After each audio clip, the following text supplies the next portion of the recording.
Ben Edmondson. He's from School 117. And the title of his speech is To the Inspector General of the Department of Defense.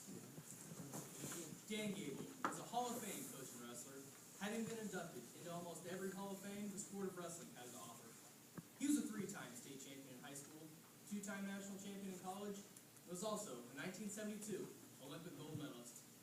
The following is a speech given by him to the Inspector General of the Department of Defense 15th Annual Honorary Awards Luncheon on September 25th, 2003. Today, I'm hoping to entertain you a little bit and try to educate you about how I talk and just talk some philosophy. I want to act like this group here is my team. And with that in mind, it will give me a better chance to talk from the heart. It will give me a better chance to try to get inside of your heads, to be able to help you for the future as well. We all want to be successful.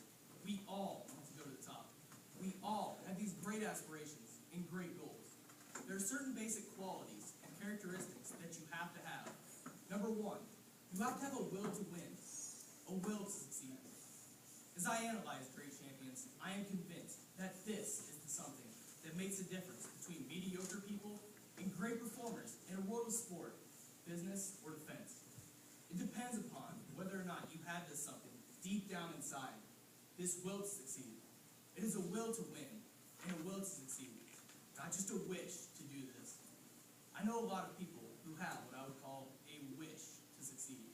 They'd like to go to the top. They daydream about the position they'd like to hold in life. And you find them 3 or 4 years later, still talking about what they could do if they would only pay the price. Well, it isn't this sort of thinking that takes you to the top. Wishful thinking or daydreaming is a sort of escapism that will destroy many people's greatest aspirations. I think it is equally important that you have a will that can turn that dream into reality through actions. That's important. I started to think about what my goals were in my career at a particular time when I was competing for state championships in high school, national championships in college, or for the Olympic championships. I thought about, I had these goals about wanting to do this or wanting to do that. But is that what really made the difference in my career? I said no. The goal that I had was a daily goal that made the difference every day, once or twice a day, or even more. It was a fanatical goal. It was a goal that was very hard to reach. In fact, I never actually reached that goal. I wanted to push myself so hard that I would collapse. I wanted to push myself to the point of physical and mental exhaustion. Well, on a daily basis, for 10 years I tried to do that. Several times, I would get very close to the point of exhaustion, I thought.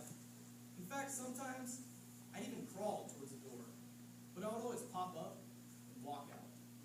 However, when I got out the door, that's when I realized what really took place. That I didn't reach my goal for that particular day.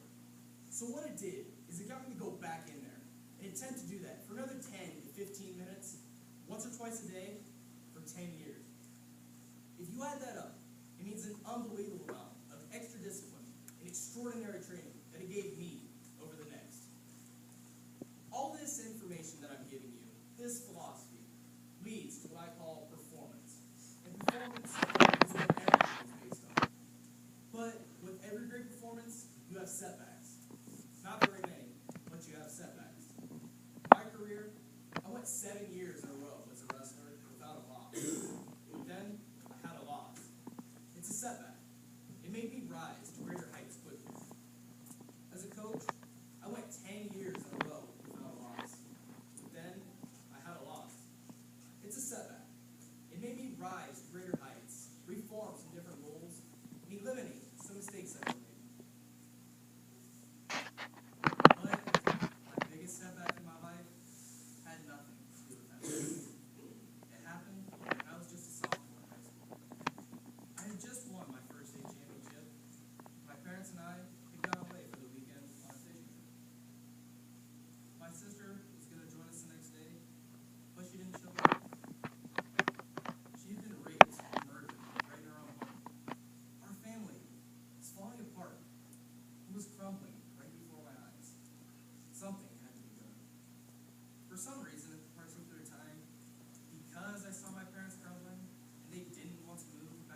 on in life.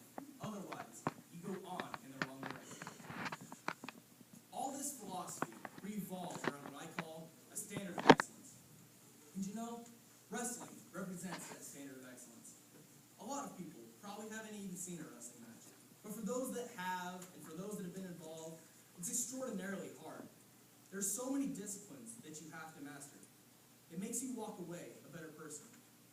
Everything else in life is a little bit easier once you've had to do this. America needs great people that are willing to look for that standard of excellence.